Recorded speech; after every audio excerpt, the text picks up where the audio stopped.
Hello everyone, this is Erik, the Asian movie enthusiast, and this is my review of Letters from Prague, an Indonesian drama from 2016 that stars Julie Estelle. Now, I've been a fan of this actress ever since I saw Kuntilanak way back in the late 2000s, and that was the first Indonesian movie I ever saw. It's a horror film, and I was immediately impressed with Julie's screen presence. So I watched the rest of the Kuntilanak trilogy, which actually was on YouTube at the time, and then I immediately put this actress on my radar. Then the Mo Brothers film Macabre was released in 2009, and she was in that. More of a physically demanding horror film. It gets pretty nasty in that one, and she pulled it off nicely, and I was impressed with that turn for her. Because the Kuntilanak films, her character was quite different than in Macabre. So it showed a different side of her horror performance, and really, she was essentially a scream queen for early in her career, and that's what I knew her for. Then she was cast as Hammer Girl in The Raid 2, and then proved that she could do convincing action scenes, which led to more action roles and stuff like Headshot, The Night Comes for Us, etc. And since I try to watch everything that Julie is in, I did a quick search on Netflix one day, just to see if I missed anything. And unbelievably, 2 dramatic films popped up on Netflix streaming that I had not seen that she was in. One is called Philosophy Coffee, which was good, and Letters from Prague, which was actually very good. So good, in fact, that it deserves a separate review on this channel. So that's why I'm reviewing it. Now, Letters from Prague is about a girl named Larasati, played by Julie. Now, Larasati's husband cheated on her while she was pregnant, and then she ended up having a miscarriage, and now she's in the process of getting a divorce, so she's not exactly in the best of situations. Larasati visits her mother for the first time in over a year, I believe, while her mother is in the hospital, and she asks for the house deed to help to pay for her divorce fees and her husband's debts, which she has a share of. Unfortunately, her mother abruptly passes away, but leaves the house to Larasati in her will under one condition. In order to obtain the deed, she needs to deliver a box of letters to an old Indonesian man who currently lives in Prague, and that's our setup. Now, one of the best aspects of Letters from Prague is that it has some very strong performances. I would say that this is probably Julie Estelle's best performance of her career.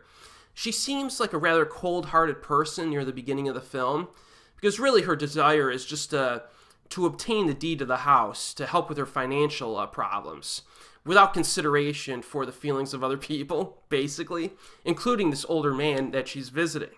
However, she plays the character with nuance and multidimensionality, so by the end of the film, you actually do like her. Somehow. You do like her. And she ends up as kind of a person who, I interpreted her as kind of like a straight shooter, like a no-nonsense person, who's pretty demanding of understanding things, understanding what's going on, but also pretty considerate after she obtains that understanding.